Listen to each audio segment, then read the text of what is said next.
Amigos, me da mucho gusto saludarlos nuevamente y les doy la bienvenida a este espacio en donde vamos a compartir eh, pues un tema que me ha estado interesando y he estado yo analizando últimamente, que es el de la conciencia y su relación con la inteligencia artificial, que son algunos videos que he hecho anteriormente sobre esto, pero hoy quiero continuar y me he topado con información muy relevante que espero les guste y vamos a analizar lo que han hecho tanto filósofos como buenos pensadores, grandes pensadores a lo largo del tiempo.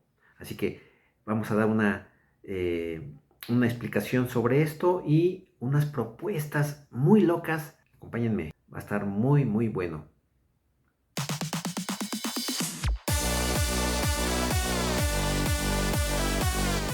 Amigos, pues resulta que este tema de la conciencia y cómo surge, por qué, qué cosa es, eh, no es nada nuevo. Yo pensé que le habían eh, interesado entrarle más a ello de manera metódica, científica o filosófica a gente muy actuales como pues Giulio Tononi, David Chalmers, Roger Penrose, Daniel Dennett, quien también ha hablado de eso, pero son gente contemporánea, digamos, ¿no?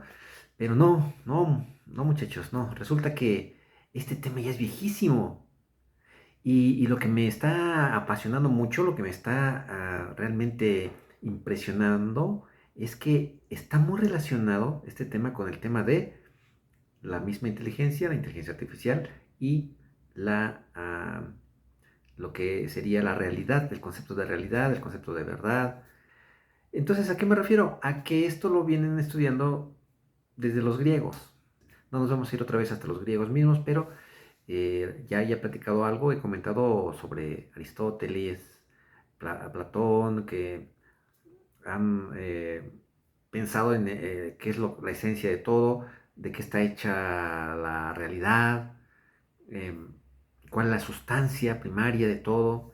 En fin, a la hora de que uno va viendo la historia de estos pensadores, pues uno se topa con gente como Descartes, como Spinoza, como Kant, Hegel, y da muchas pistas acerca de la conciencia misma, de la realidad misma, de, obviamente hay que manejar ciertos conceptos. Y bueno, parte de estos conceptos son, por ejemplo, el dualismo, el monismo. Dualismo a grandes rasgos, podemos pensar que la realidad está hecha esencialmente de dos cosas, que son la materia y la mente. Y el monismo, a grandes rasgos, quiere decir que todo es lo mismo, hay una unidad, que la materia y la mente son esencialmente una misma sustancia. Ok, a ver, vamos viendo, por ejemplo, lo que dice Descartes. Descartes, recordemos, para empezar, que su método se trataba de dudar de todo y logró pensar, ¿verdad? Y decir que precisamente por pensar existía, ¿no? Pero Hegel da un paso más. Antes que pensar, estamos convencidos de que existe una memoria mínima para que nosotros podamos decir que pensamos, ¿verdad? Es decir, que conocemos. Necesitamos conocer algo para de ahí construir una serie de cadenas de ideas que me permitan llegar a la conclusión de que existimos, como lo decía Descartes. Pero bueno, Hegel dice, lo que pasa es que sé que conozco, o sea, yo conozco cosas, veo cosas. Ahí hay una relación entre algo, ¿verdad? Que es el ser de uno, la conciencia de uno, con el objeto, con el fenómeno. Hay algo antes, que es el conocimiento de algo. Entonces, aquí hay un dualismo que quiero que observemos, amigos. Por un lado está el concepto que yo le estoy dando a lo que estoy viendo, porque necesito un concepto. Cuando yo digo, aquí está una taza, la taza es un concepto, cuando yo digo la taza. y el objeto es este, que estoy sintiendo, que estoy tocando. Entonces son dos cosas, uno el concepto y otra la cosa en sí. El concepto es inmaterial, es abstracto. En cambio, la cosa en sí es material, dualismo. Entonces, esta palabra concepto o cosa lo han manejado ahora sí que los dualistas con nombres, ustedes van a ver nombres, ¿no? O sea, por ejemplo, podemos hablar del pensamiento, podemos hablar de la idea, de la mente, y en el caso de la materia podemos hablar de la extensión. Los filósofos también la manejan como extensión. Así, por ejemplo, Descartes, solamente para él existían el pensamiento y la extensión, ¿sí? O sea, el concepto y la materia. En cambio, para Spinoza, por ejemplo, decía que la esencia de todo, pues era Dios, ¿no? Dios, o sea, Dios tenía o tiene para Spinoza una infinidad de atributos porque Dios es infinito. Entonces, al ser infinito, realmente tiene una infinidad de atributos, de tal manera que lo que para Descartes, que es el pensamiento y la extensión, son dos sustancias diferentes, para Spinoza son dos atributos de la infinidad de atributos que tiene Dios. Pero nosotros como humanos solamente vemos dos atributos de Dios, la mente y la extensión. Y aquí Hegel va un paso más todavía adelante de Spinoza.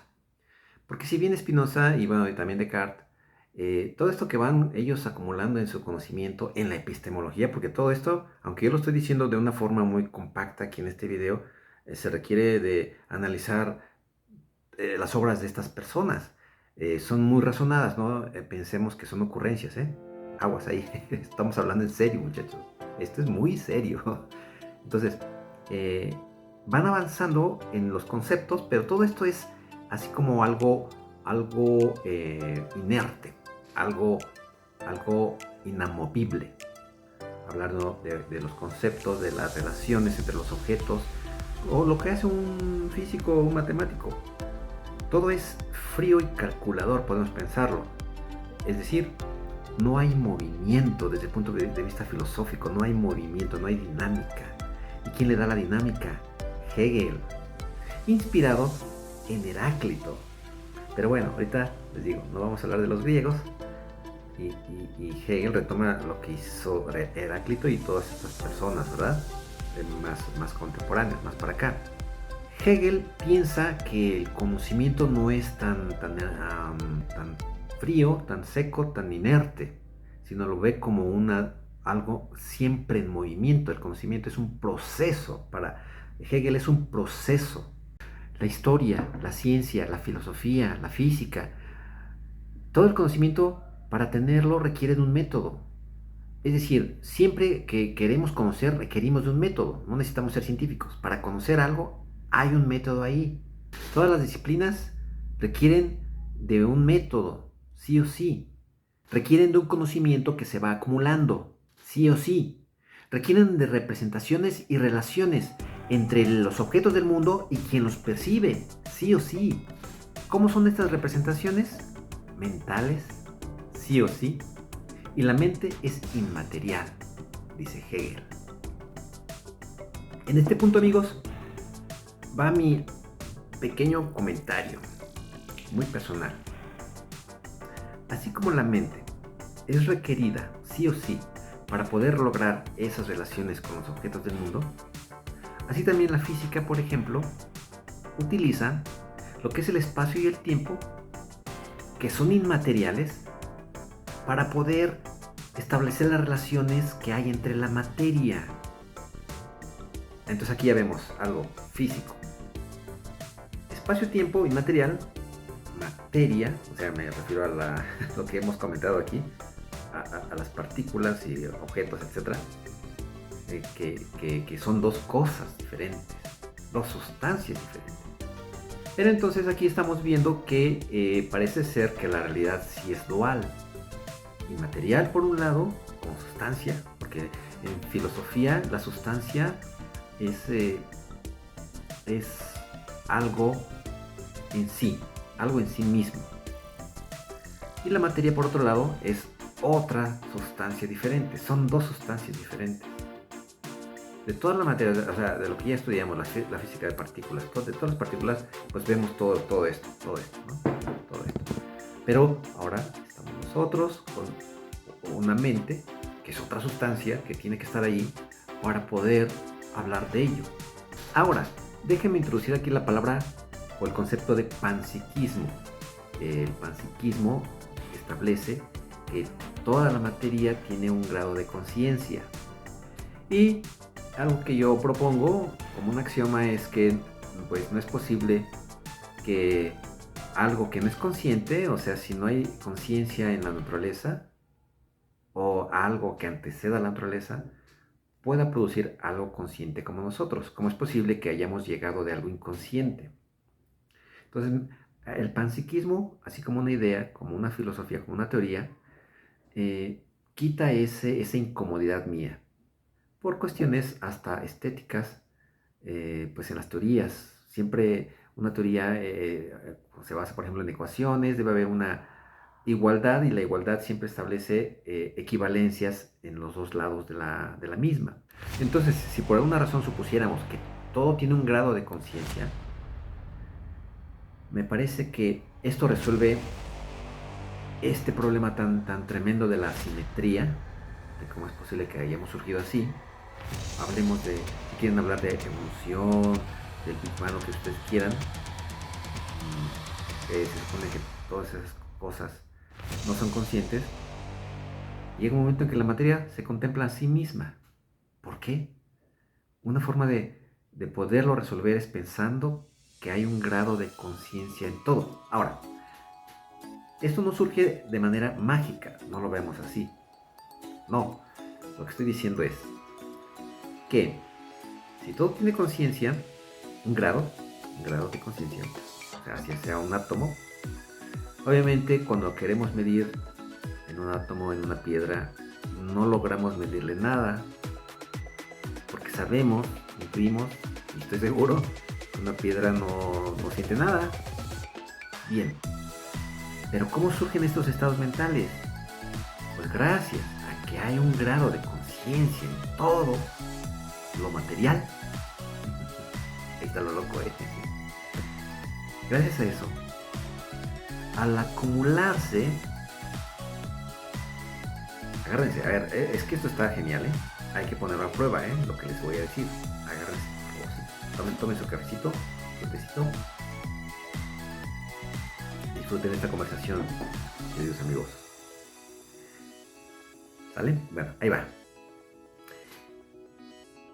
Todo tiene un cierto grado de conciencia mínimo, así como la energía. La energía tiene una unidad mínima. Sabemos que no es continua.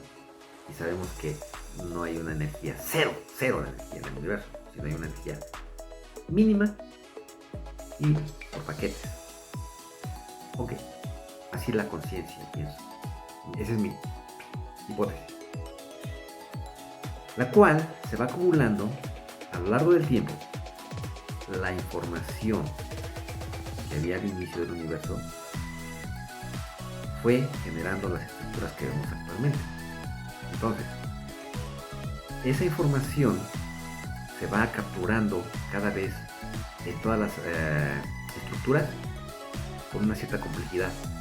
De tal manera que la complejidad que tiene una piedra de información no es la misma que la complejidad que tiene una molécula. Y la complejidad de información que tiene una planta no es la misma complejidad de información que tiene una piedra. Y así nos vamos. En el tiempo, si ustedes quieren, o en el espacio. Las criaturas ya móviles, los animales, tienen una complejidad mayor de información que las plantas. Por lo tanto, esta complejidad de información es proporcional al grado de conciencia. ¿Cómo la ven? De tal manera que realmente los seres humanos tenemos una complejidad todavía mayor de conciencia que los demás animales. Esto se ve, sí o sí. Sí, somos animales desde un cierto punto de vista, pero somos animales conscientes. O sea, o con mayor conciencia que los mamíferos restantes. por ahí nos las llevamos con las ballenas, con los delfines, porque la complejidad de las estructuras son mayores, simplemente por eso.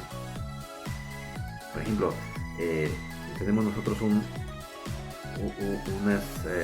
cierta capa de neuronas, materia gris, tenemos el neocórtex, el complejo reptílico, etc. Hay cosas que sí compartimos con el resto de los animales, pero cosas que no. Por ejemplo, el neocórtex. Y eso se ha logrado a través del tiempo, se ha desarrollado. Y actualmente podemos decir que somos la especie con mayor conciencia. Y nuevamente, habrá seres de otros planetas con mayor conciencia, es posible. En cuanto a la complejidad de la información acumulada, tenemos una mayor información acumulada porque ha habido más tiempo de procesar esta información y de construir estructuras cada vez más complejas. Ok, ahí está. Por eso surge la conciencia como la conocemos. Si ustedes observan, por ejemplo, un niño tiene menor conciencia cuando tiene 1 año que cuando tiene 2 años y medio, cuando tiene 6 años. O sea, hay un momento en el periodo de su niñez que no logra entender casi nada. No logra pronunciar palabras, no logra ni siquiera el sentido del yo, no logra hablar de yo soy. Llega un momento en que empieza a ocurrir esa representación. Ahí va, ahí lo vemos nosotros en nuestra vida misma, nuestro grado de conciencia. Entonces, amigos, hay que tomar muy en serio el panpsiquismo. Es decir, esta cuestión fisicalista, ¿sí?, de que necesitamos a la física, a la mecánica, para poder de ahí entender cómo surge la conciencia, ha tenido fracaso tras fracaso. Actualmente la tendencia de los filósofos es pensar de otras maneras no reduccionistas, porque de partículas frías así sin nada no surge nada. Quiero decir, no pasamos a lo mental, sigue siendo totalmente material. Entonces, lo mental es inmaterial, pero es existente, es algo concreto.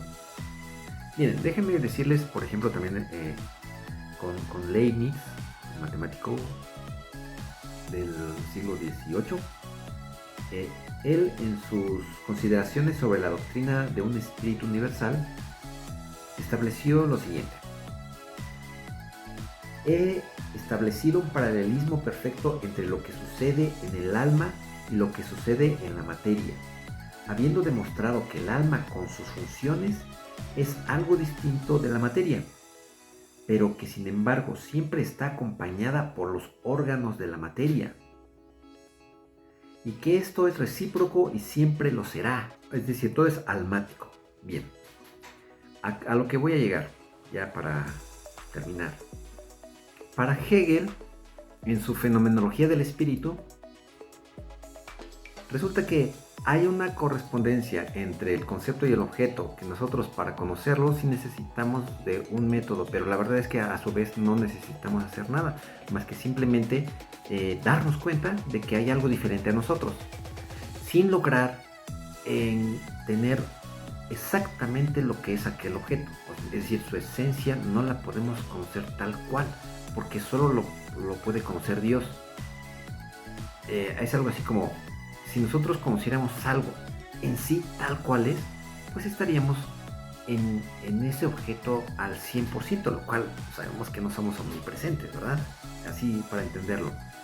En ese sentido, fíjense que aquí Kant tiene razón, porque Kant dice que lo que vemos son fenómenos y no sabemos lo que son en sí las cosas. Como que existe un impedimento de saber qué es en sí cada cosa. Entonces la mente, ¿qué es lo que hace? Logra un saber, un percibir algo, y entonces describe ese algo a través de los conceptos. Pero luego, a ver, ¿ese algo sí existe en sí o no existe en sí? Porque si no existe en sí, pues entonces nunca vamos a poder conocer la verdad.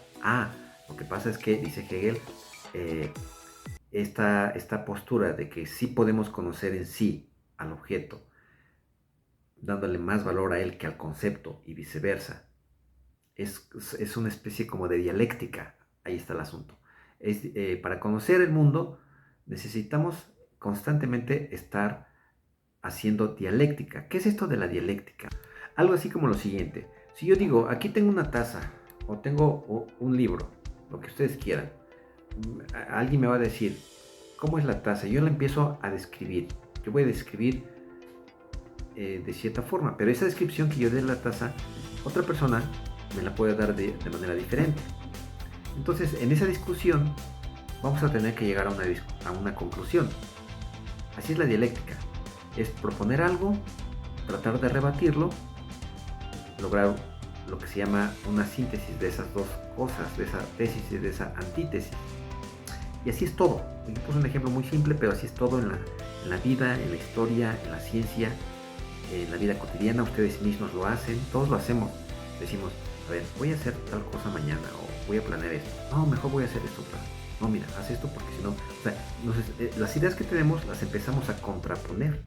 Hacemos una tesis, una antítesis y logramos algo mejor. Tiene que ser algo mejor, una decisión que tomar. Y con esto avanza un paso más adelante de Kant.